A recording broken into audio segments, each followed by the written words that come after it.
What do you think of strangers? Philip, one of Jesus' disciples, was fleeing persecution in Jerusalem. While on the run, Philip met a stranger, a man from Ethiopia, a eunuch. Eunuchs were men, typically slaves, who had been castrated in order to serve their masters.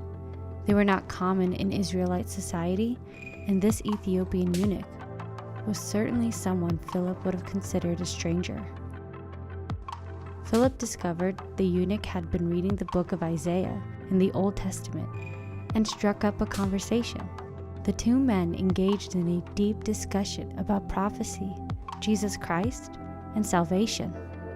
Two strangers with very little shared history and extremely different cultures met on a highway and talked about Jesus.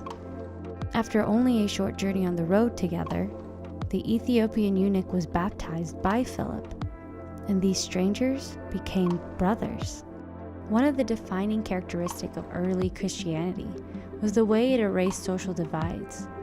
Rich, poor, free, slave, Jew, and Greek were all welcomed into the community of the kingdom of God.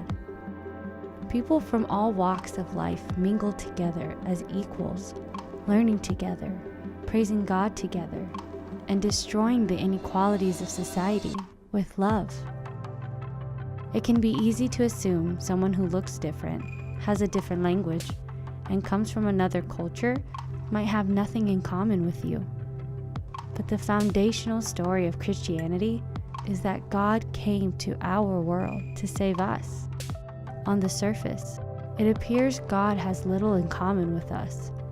He's all-powerful, all-knowing, perfect, and the definition of love. We, on the other hand, are sinful, weak creatures that need salvation. It would seem as if we are the strangers to God, but in reality, we are His children, and He showed us this when He died on the cross for us.